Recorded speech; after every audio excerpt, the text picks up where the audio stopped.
Palma y profesor en aulas universitarias, mi compañero también durante muchos años en sendas jornadas de juicios y reclamaciones laborales, amigo de la clase trabajadora, amigo de los jubilados en 2 ocasiones antes que esta, viceministro de Trabajo. Es el autor intelectual de varias reformas del Código de Trabajo. Una de las más importantes, cuando pasamos de la supervisación a la dolarización, fue justamente la jubilación parcial patronal. Eso es obra del doctor Víctor Palma Caicedo.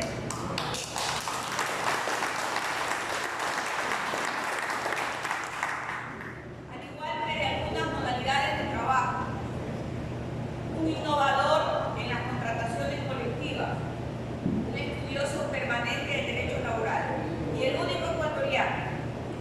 Él ha sido el único ecuatoriano que estuvo como secretario general en el año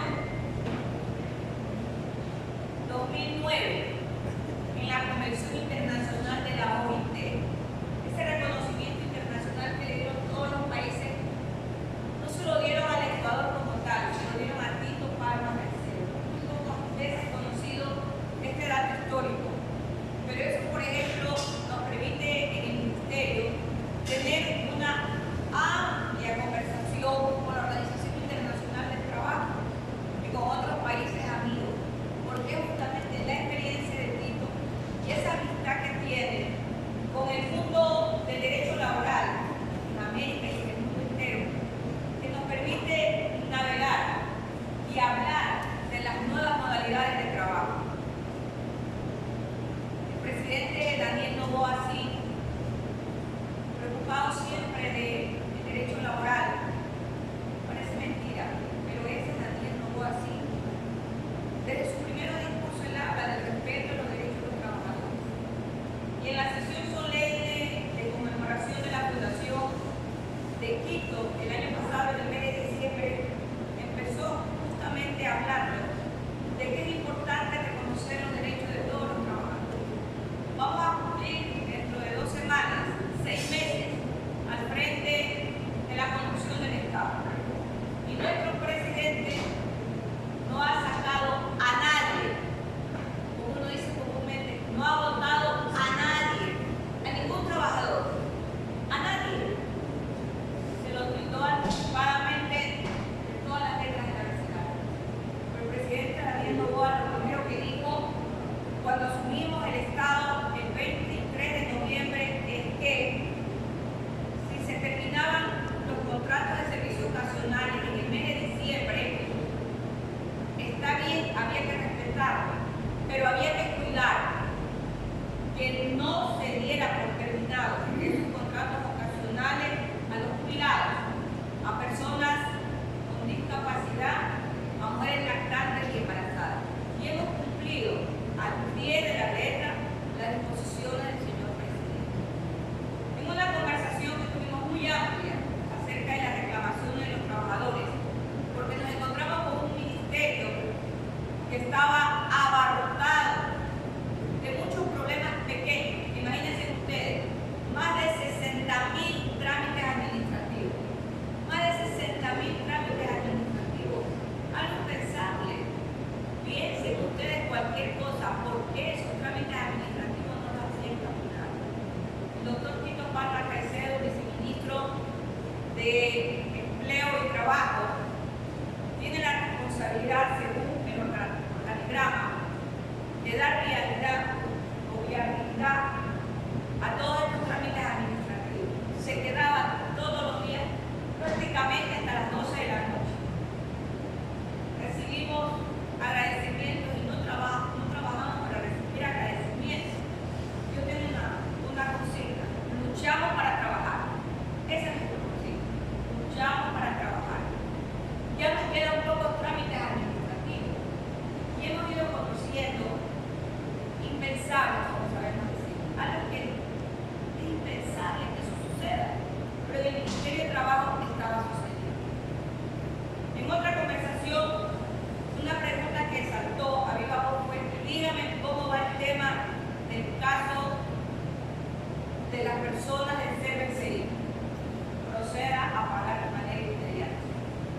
dolor del alma le conté que no se habían liquidado pago de ingresos. Ya no podíamos hacer nada.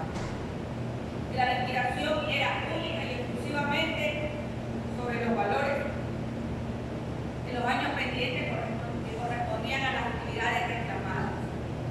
Eso dio un aproximado de 44 millones de dólares. Con este informe, el señor presidente dijo, páguese de manera inmediata.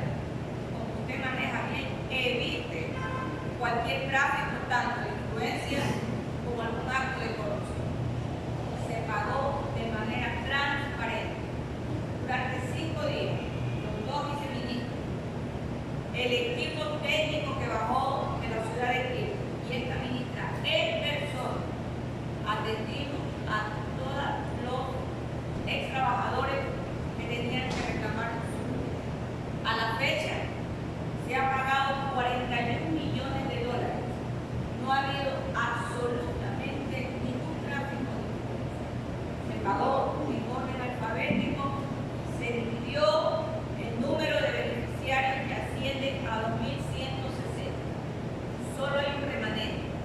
Es un remanente pequeño que va a ser entregado al Tribunal Contencioso Administrativo para que nos imponga qué hacer. Es en el caso de las personas que han fallecido. Y también de aquellos que han entregado poderes, pero dicen los poderes que se depositen los dineros a terceras personas. Entonces estamos esperando porque la decisión tiene nombre, apellido y número de cédula. Y así se ha pagado. Este número no supera las 180 personas. En 2 o 3 meses, finalmente, el Tribunal Contencioso Administrativo de la ciudad de Guayaquil dirá qué hacer e inmediatamente el Ministerio procederá al pago. Hemos elaborado una ley de la mano con la Secretaría Jurídica de la Presidencia y también con el Instituto Ecuatoriano de Seguridad Social relacionada a los jubilados de las cementeras del país.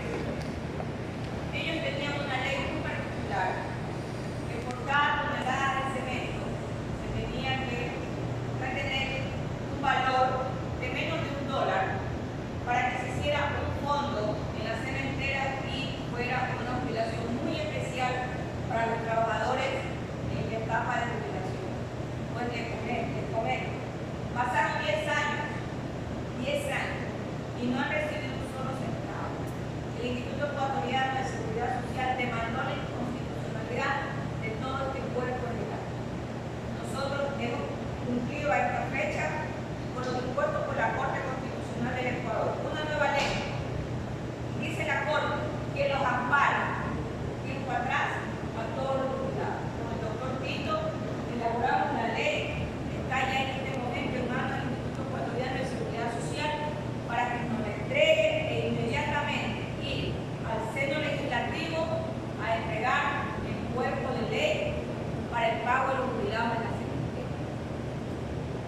El Estado debe 800 millones de dólares en pago de jubilaciones, que no son las jubilaciones del Seguro Social, son de aquellas personas que se acogieron a los procesos de jubilación en varios sectores de la sociedad.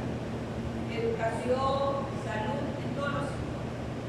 800 millones de dólares, imagínense ustedes.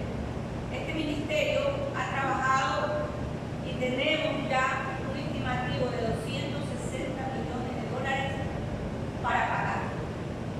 Vamos a comenzar en pocos días, que será evidentemente noticia, el pago de los primeros 40 millones en bonos y en efectivo. También empezaremos de manera ordenada. Se benefician en este primer segmento 4.000 jubilados en el Ecuador. ¿Qué hacer con el caso de ustedes? Los jubilados de la empresa eléctrica del Ecuador tienen particularidades en la comprensión de la aplicación de sus derechos. ¿Por qué como ministra digo que tienen particularidades en la comprensión? Porque es muy fácil tergiversar la realidad. Si yo tergiverso la realidad de acuerdo a mi interés, al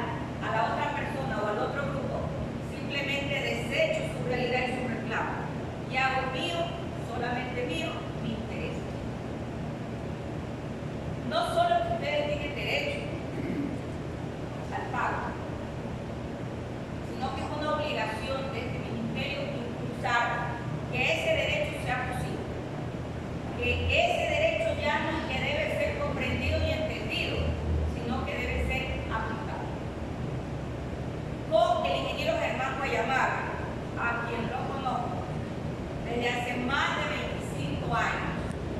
Y voy a contar una anécdota. Cuando ustedes tuvieron la famosa huelga, donde el doctor Tito era el abogado, alcalde de los abogados, de los trabajadores, allá en el año 1997, la huelga de los 3 meses, ¿de verdad? Que se reclamaban tanto y se terminó pagando menos. ¿Cuál fue la conducta de la empresa empleadora? Fue la disolución, el pago de las liquidaciones de todo el comité de empresa. Yo recuerdo aún en mi memoria haber abierto en ese momento el diario El Universo y el pago de la utilidad, 150 millones de Sucre, 75 millones de Sucre. Fue una barrera. Y me encuentro con Germán en las calles. Digo, Germán dice, ¿qué hacemos? Germán todavía no era jubilado, hoy era jubilado, todavía no. Ya lo habían notado también ahí en esa famosa lista. Pepe Vázquez, bueno, un montón de gente. Y me dicen, ¿qué hacer? Fácil. Yo me gusta buscar soluciones, y para mí todas las soluciones son fáciles en la medida que primero hay voluntad. Si no hay voluntad, todo es difícil, por más que nosotros tengamos la razón. Pero cuando hay voluntad, fácil. Fácil. Organicemos otro comité de empresa. Se ha acabado el pastel. Y así fuimos con Germán organizando 10, organizando 20, y esta fue la sede de la organización. Este local. Aquí pasábamos 6, 7, 8, 10, 12, 14 horas. A veces comíamos el famoso atún en la misma lata porque no había plato, y ahí mismo le poníamos el arroz que mandábamos a comprar acá. La galletita y la Coca-Cola. Esa es la comida del trabajador. Coca-Cola, galletas, pan, atún en lata, manda a comprar un poco de arroz. Si tienes por aquí al Colorado, más adelante manda a comprar el Colorado en el papel. Entonces, durante un año armamos el comité. Pero en el mundo de las relaciones laborales, como le ha abogado también el papel al doctor Tito, las buenas amistades y las buenas relaciones, llegamos a un entendimiento con el doctor Fernando Piano. Y dijo, vaya sin elecciones, que si ganan no queda más que avanzar. Y así fue. El precandidato que nosotros teníamos en ese momento, al final se tiró para atrás y nos trajo a otro candidato. Y el precandidato que más había estado frenteando se tiró para atrás, pero que mejor no nombraron y apareció el ingeniero Zambrano. El ingeniero Zambrano, Eduardo, lo hicimos secretario general. Y ese día de la elección acá en el comité de empresa, la duda era, ¿ganamos o no ganamos? A lo mejor ganan nuevamente a lo que habían sacado, que era la famosa lista, la lista A. Nosotros teníamos nuestra lista, creo 3 listas. Sí, 3 listas. Ganamos. Y al son de la canción, nada dura para siempre, tuvimos la conducción del nuevo comité de empresa, allá en el año 1999. Y se me ocurrió una idea en la primera negociación. Esta negociación va a marcar una diferencia. Miren lo que voy a decir, porque es lo que vamos a hacer ahora. En el problema que ustedes tienen. La misma idea, porque creo que puede ser. Aquí no vamos a ir a negociar con los dueños de la empresa eléctrica del Ecuador, solo los principales dirigentes. Vamos a ir todos. Como los jubilados son parte del contrato colectivo, vamos a ir con los jubilados. Y encabezamos en esa época la negociación con Víctor Hugo Ricao y el secretario de veteranos jubilados. Nunca antes, según lo que contó el doctor Fernando Piano, había tenido una negociación tan agradable. Creo que en parte se empataba con los jubilados bien, porque fue a quien mejor atención le dio en ese momento en la contratación colectiva. Y yo recuerdo que los jubilados no hablaban de su pensión jubilada, sino que hablaban de su remuneración, porque consideraban a su pensión mensual jubilada, que no era desagradable, era muy aceptable, la consideraban como una remuneración. Ese trato, tanto del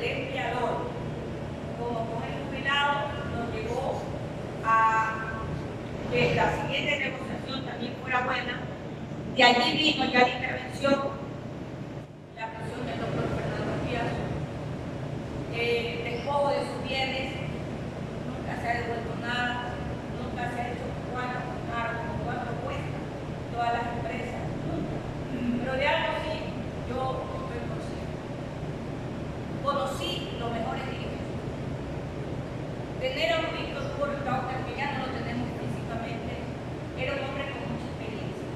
Tenerlo en el Banco Guayamar era un hombre con mucha experiencia. Y el que manejaba en ese momento también la negociación era un trabajador activo, que era el secretario, no era de organizaciones, era parte del directorio, pero manejaba muy bien el tema de contabilidad. Y yo le dije, vamos a manejar la contabilidad en proyección y en estadística.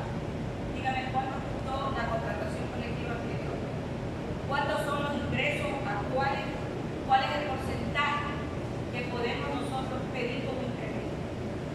El doctor Aspiazo, el primer día de la negociación que se dio en el Salón Esmeralda, en el Unicentro, dijo, estamos en sobrevalor, doy 2.000 millones de soles. Y se acaba la negociación. Y nosotros le respondimos que no teníamos apuro, que queríamos seguir negociando. Ese contrato costó el aumento 20.000 millones de soles. No 2.000, 20.000 millones de soles. Los abogados dijeron que la táctica que nosotros habíamos utilizado era los porcentajes, los había mareado. Lo había mareado, por eso le decíamos la prevención del incremento más estos porcentajes. El residual era una cuestión muy técnica la negociación. Pero también los trabajadores eran bien exquisitos en las exigencias. Porque yo les decía, a ver, la mochila escolar, una docena de lápiz, sí, pero tiene que poner que sea mongol. Ustedes son terribles. No. Ahora lápices mongol. Dice 4 borradores, sí, pero tiene que ser azul y rojo. Ay, ustedes son demasiado bonitos. Lapicero marca Bic, pero tiene que ponerle que sea punta fina.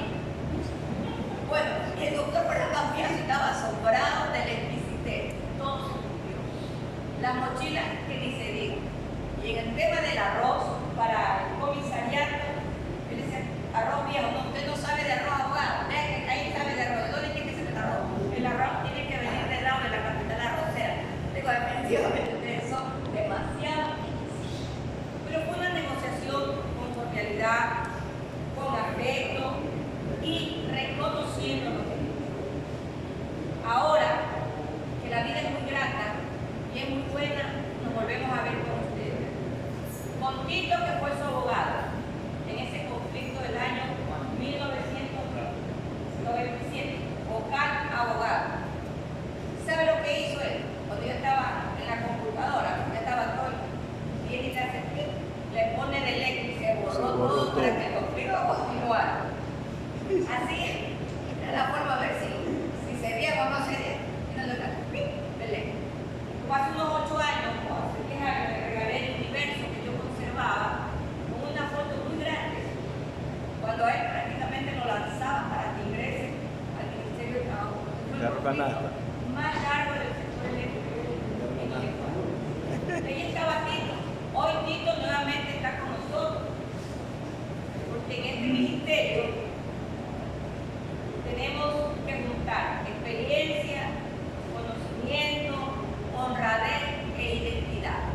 Si no hay identidad con la clase obrera y con los jubilados, de nada nos sirve tener un ministerio que a pedido del señor presidente debe corresponder al Ecuador de los trabajadores. Si no hay conocimiento, tampoco nos sirve estar frente a un ministerio que tiene muchas complejidades. ¿Por qué? Porque hay que ir adaptando a la realidad nacional y al mundo laboral y a las necesidades de empleo, las modalidades de trabajo. Ahí está la razón por la cual nosotros pretendimos enmendar en esta primera consulta la Constitución de la República para el trabajo por hora. Y no es que no haya trabajo por hora, en el Ecuador existe. Se llama jornada parcial permanente. Pero el concepto que está en la Constitución es un concepto errado. Porque además dice que hay precarización en el trabajo por hora, también en la tercerización. Y en el país existe tercerización y existe también contrato por hora. Pero ustedes ya saben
llama ahora, entrarán también ustedes.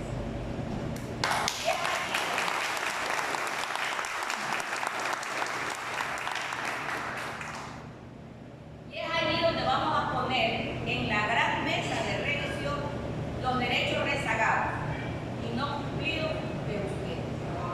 En la medida en que trabajemos ordenadamente, sin violar disposiciones constitucionales, sin violar los convenios internacionales, sin violar nuestro código de trabajo, que es el código más achacado de este país. Te dicen de todo. A mí cuando dicen que el código del trabajo ya está viejo, yo digo, ya pues, deroguemos y quitémosle el 13º, ¿qué le parece? Quitémosle las vacaciones, que son derechos universales. Quitémosle el 14º. ¿No? El que se paga para los jubilados. No, eso no hay que quitar, eso no hay que quitar. Entonces, cuando estoy de acuerdo en algo que a mí me interesa, eso no vale. Pero cuando es algo que no me interesa, eso sí vale. Como estamos en este mundo, vamos entonces a entrar a ese proceso de revisión, que va a ser en un corto tiempo.